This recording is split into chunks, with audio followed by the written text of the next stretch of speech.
ওহো কি অবস্থা সবার। থাম্বনেল এবং টাইটেল দেখে অনেকেই আমাকে গাল দিয়েছেন এবং অনেকেই হয়েছেন শক, বাট ভিডিওটি দেখতে থাকেন, আপনি অবশ্যই বিশ্বাস করবেন যে রিয়েলমি একটি সিম্ফনি ফোন লঞ্চ করেছে। তো হ্যালো গাইস, কেমন আছেন সবাই? আমি রবিন, আপনারা দেখছেন মোবাইল বাড়ি। তো চলুন শুরু করা যাক। ইন্ট্রো না দেখে সাবস্ক্রাইব করেন। আজকে আমরা রিভিউ করতে যাচ্ছি রিয়েলমির সদ্য লঞ্চকৃত প্রোডাক্ট রিয়েলমি C21, যেটি বাংলাদেশে অফিসিয়ালি লঞ্চ হয়েছে 11,990 টাকায়। এই ফোনটার সাথে আমি একটু কম্পেয়ার টানতে যাচ্ছি নার্জো 30A।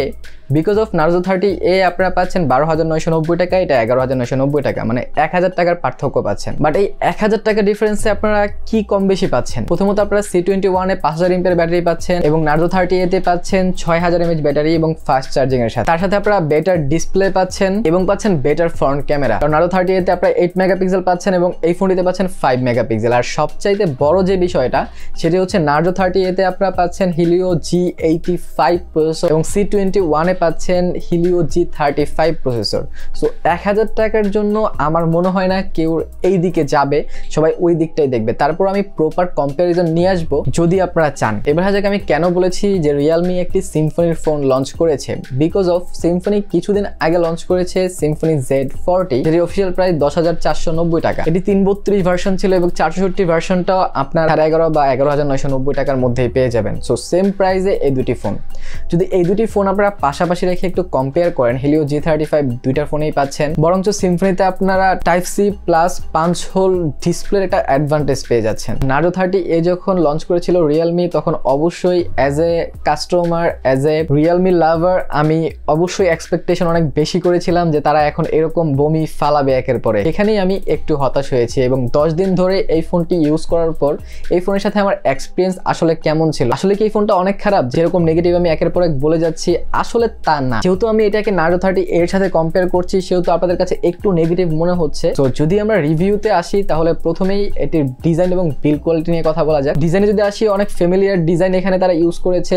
রিয়েলমির যত সি সিরিজের প্রোডাক্ট আছে অলমোস্ট সেম ডিজাইন। আমি একটু চেঞ্জ এখানে আশা করব, বাট ডিজাইনটি ওভারঅল খারাপ না। পিছনের ব্যাকটা টেক্সচার যুক্ত ম্যাট করা, যার কারণে আপনার হাতের ফিঙ্গারপ্রিন্ট পড়বে না, হুইচ ইজ গুড। কিন্তু বিল্ড কোয়ালিটিতে আপনারা এখানে পুরোটাই প্লাস্টিক পাচ্ছেন এবং ফ্রন্টে কোনো গরিলা গ্লাস ইউজ করা হয়েছে কিনা সেটার ব্যাপারে কোনো সন্তোষজনক তথ্য আমি পাইনি। যদি আমি পাই, I will definitely let you know. এবার যাক ডিসপ্লে সেকশনে। ডিসপ্লেটি ডিসেন্ট ছিল, 6.5 ইঞ্চ একটি HD প্লাস ডিসপ্লে আপনারা এখানে পেয়ে যাচ্ছেন, যেখানে আপনারা ম্যাক্স ব্রাইটনেস পাচ্ছেন 400 নিটস পর্যন্ত, যার কারণে ইনডোরে তো মোটামুটি ভালোই দেখা যাচ্ছিল এবং আমি সন্তুষ্ট এই ডিসপ্লেতে ইনডোরে।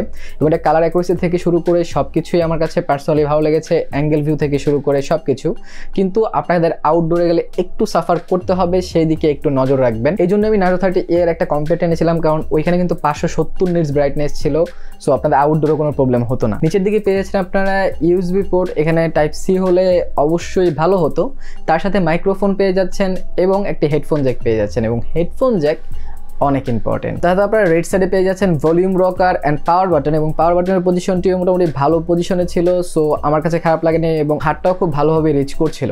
লেফট সাইডে আপনারা পেয়ে যাচ্ছেন একটি কমপ্লিট সিম ট্রে, যেখানে আপনারা দুটি সিম কার্ডের সাথে একটি মেমোরি কার্ডও ইউজ করতে পারবেন। এবং উপর সাইডটি পুরোটা ক্লিন পাচ্ছেন, যেখানে আমি একটা সেকেন্ডারি মাইক্রোফোন আশা করেছিলাম, কিন্তু রিয়েলমি সেটা দেয়নি এবং এটা আমি একদমই সমর্থন করছি না। ভাই, আপনি কি সমর্থন করছেন? সমর্থন করি না। ফোনে আপনারা ব্যাক ফিঙ্গারপ্রিন্ট পেয়ে যাচ্ছেন, যেটি মোটামুটি ভালো পজিশনে ছিল, খুব রিচেবল একটি পজিশনে ছিল, আমার কোনো রিচ করতে কোনো প্রবলেম হয়নি।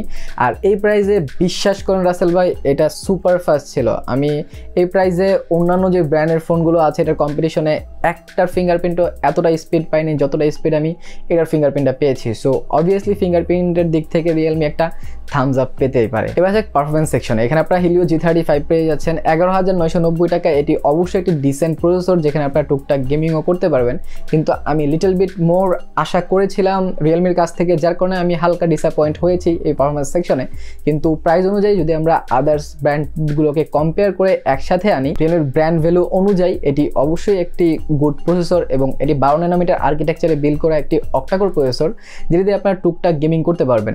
পাবজি আপনারা লো সেটিংসে খেলতে পারবেন, তার সাথে ফ্রি ফায়ার, অ্যাসফল্ট 9 এইসব খেলতে আপনাদের কোনো প্রবলেম হবে না, দ্যাটস ফর শিওর। এবং আপনারা ওই দিক থেকে কোনো টেনশন নাই, যারা ফ্রি ফায়ার খেলেন বা হচ্ছে এরকম টাইপের গেমগুলো খেলেন, সেগুলো আপনারা এত হিউজ অ্যামাউন্টে গ্রাফিক্স ইউজ করে না। সো দিক থেকে আপনারা ভালোভাবে ইউজ করতে পারবেন। তার সাথে আপনারা ফোনটিতে 4GB র্যাম 64GB রোম পেয়ে যাচ্ছেন। এটার মেবি 332 আসতে পারে, বাট এখন অব্দি মার্কেটে আসেনি এবং ওটার প্রাইসও রিভিল হয়নি। তার সাথে ফোনটিতে অ্যান্ড্রয়েড 10.0 রান করছে, আর তার সাথে পেয়ে যাচ্ছেন আপনারা রিয়েলমি ইউআই। রিয়েলমি ইউআই নিয়ে বলার কিছু নাই, এটি অবশ্যই একটি ভালো ইউআই। এখন অবধি তারা খুব ভালো পারফর্ম করিয়েছে তাদের এই ইউআইটিকে। কিন্তু অবশ্যই আপনারা প্রি ইনস্টল বেশ কিছু অ্যাপস পেয়ে যাবেন, টিকটক থেকে শুরু করে অনেকগুলা, যদিও এগুলো আনইনস্টল করা যায় কিন্তু পেয়ে যাবেন। তাহলে যদি আমরা স্পিকার কোয়ালিটি নিয়ে একটু কথা বলি, তাহলে আমি বলবো যে এটা পিছন সাইডে স্পিকারটা দেওয়া হয়েছে, যেটা একটা মানে ভালো পজিশন বলবো না আমি। যদি আপনারা কোনো ফ্ল্যাট সারফেসে ফোনটি রাখেন তাহলে আওয়াজ এতটা বের হবে না। তো এটি যদি বটম ফায়ারিং স্পিকার হতো তাহলে অবশ্যই ভালো হতো। আর তার সাথে স্পিকারটি এত লাউডও না, সো স্পিকার কোয়ালিটি আমার কাছে এতটা ভালো লাগেনি। যদি কিছু এক্সট্রা জিনিস নিয়ে কথা বলি তাহলে প্রথমত কল কোয়ালিটি আমার কাছে খুবই ভালো লেগেছে। সে অনেকক্ষণ কথা বলেছি এবং ক্লিয়ার এবং শার্প আওয়াজ আসছিল, আপনাদের শুনতে কোনো প্রবলেম হবে না, দ্যাটস ফর শিওর। তারপরে এখানে ব্লুটুথ 5.0 পেয়ে যাচ্ছেন, ডুয়াল ব্যান্ড ওয়াইফাই পেয়ে যাচ্ছেন এবং এখানে wide one L3 supported. So যারা নেটফ্লিক্স, অ্যামাজন প্রাইম এই যেতে দেখতে চান তাদের জন্য এই ফোনটি না, কারণ এটাতে এটি সাপোর্ট করে না। তাতে মোটামুটি সব ধরনের সেন্সর এটাতে পেয়ে যাচ্ছেন, বাট জাইরো সেন্সর এখানে আপনারা মিস করছেন। এবার আছে ক্যামেরা সেকশনে। ক্যামেরা সেকশনে এখানে আপনারা 3টি ক্যামেরা পাচ্ছেন পিছনে। একটি হচ্ছে 13 মেগাপিক্সেল মেইন ক্যামেরা, এরপরটি হচ্ছে ডেপথ সেন্সর, এরপরটি হচ্ছে মাইক্রো ক্যামেরা। 2 মেগাপিক্সেল করে মাইক্রো এবং ডেপথ দেওয়া হয়েছে, যেটি এতটা ইউজফুল না, তারপরেও যেহেতু দিয়েছে আপনাদের কাজে লাগাইতে পারলে কাজে আসবে। 13 মেগাপিক্সেল ব্যাক ক্যামেরা দিয়ে মোটামুটি ভালো ছবি আসছিল। ছবিতে আমি স্যাটিসফাইড, পোর্ট মোড থেকে শুরু করে সব কিছুই খুব ভালো চলছিল, যেটা আমার কাছে পার্সোনালি ভালো লেগেছে। আপনারা ছবিগুলো দেখে নিতে পারেন, আমি জুম করে দেখিয়ে দিচ্ছি, তাহলে আপনারা বুঝতে পারবেন যে হ্যাঁ ক্যামেরা কোয়ালিটি মোটামুটি ভালো এই প্রাইস অনুযায়ী যদি আমরা চিন্তা করি। তাই যদি ফ্রন্ট ক্যামেরার কথা বলি তাহলে ফ্রন্টে আপনারা 5 মেগাপিক্সেল পেয়ে যাচ্ছেন। যদিও 5 মেগাপিক্সেল ক্যামেরা এতটা ভালো হয় না, কিন্তু এটির ক্যামেরাকে আমি ভালোর কাতারাই ফেলবো, বিকজ অফ এটির ফ্রন্ট ক্যামেরায় মোটামুটি ভালো ছবি আসছিল, ডিটেল আসছিল মোটামুটি ভালোই এবং শার্পনেসও খারাপ ছিল না। সো ওভারঅল যদি আপনারা দেখেন সোশ্যাল মিডিয়ায় আপলোড করার মতো খুব ভালো ভালো ছবি এটাতে আমি তুলেছি এবং আপনারা তুলতে পারবেন। যদি আপনারা ক্যামেরা সেন্ট্রিক ফোন খুঁজেন এই প্রাইসের মধ্যে আপনারা নিতে পারেন, আপনাদের এতটা প্রবলেম হবে না। এবার হচ্ছে ব্যাটারি সেকশনে। ব্যাটারি হিসাবে এখানে আপনারা পেয়েছেন 5000 mAh ব্যাটারি, যেটি আপনাদেরকে মোটামুটি 1.5 থেকে 2 দিন ব্যাকআপ দিয়ে দেবে মডারেট ইউজে। এবং আপনারা যদি রাফ ইউজ করতে চান তাহলে আপনারা এটাতে প্রায় 1 দিন ব্যাকআপ পেয়ে যাবেন। কিন্তু এই ফোনটাতে আমি সমস্যায় পড়েছি এটা চার্জিং নিয়ে, বিকজ অফ এখানে 10 ওয়াটের একটা চার্জার তারা দিয়েছে এবং এটা 10 ওয়াট পর্যন্ত সাপোর্ট করে, এবং এই চার্জার দিয়ে চার্জ দিতে আপনাদের প্রায় 3 ঘন্টার মতো সময় লেগে যাবে 0 to 100%। So this is very irritating. যদি এখানে 18 ওয়াটের একটা ফাস্ট চার্জিং দেওয়া হতো খুবই ভালো হতো, বাট কি আর করার আছে, আপনারা রাতে চার্জ দিয়ে ঘুমাবেন, তাহলে আর এতটা প্রবলেম পড়বেন না আই থিঙ্ক। তো এবার আছে কনক্লুশনে। 10 দিন ইউজে ফোনটি আমার কাছে কেমন লেগেছে। ফোনটিতে বেশ কিছু গুড সাইড আছে এবং বেশ কিছু ব্যাড সাইডও আছে। আমি কিছু গুড সাইড এবং ব্যাড সাইড আপনাদের সামনে তুলে ধরি। যদি আমরা এই ফোনটার গুড সাইডে আসি তাহলে প্রথমে আপনাদের ধরতে হবে এটার ক্যামেরা। এটার ক্যামেরা মোটামুটি খুবই ভালো ছিল এই প্রাইস অনুযায়ী। দ্বিতীয়, এটা ফিঙ্গারপ্রিন্ট সেন্সর সুপার ফাস্ট ছিল, যেটা আমার কাছে খুবই ভালো লেগেছে। আর তৃতীয়ত বলবো এটার প্রাইস অনুযায়ী পারফরমেন্স সেকশনটাও মোটামুটি খারাপ করেনি, ভালোই করেছে এবং খুব ভালো পারফরমেন্স পাচ্ছিলাম এটা থেকে। যদি ব্যাড সাইড নিয়ে কথা বলি তাহলে প্রথমে আমি বলবো এটার ডিসপ্লে আরেকটু ইমপ্রুভ করতে পারতো তারা। এখানে একটি ফাস্ট চার্জার তারা দিতে পারতো, আর তার সাথে স্পিকার কোয়ালিটিটা আরেকটু ইমপ্রুভ করতে পারতো এবং বটম ফায়ারিং স্পিকার তারা দিতে পারতো।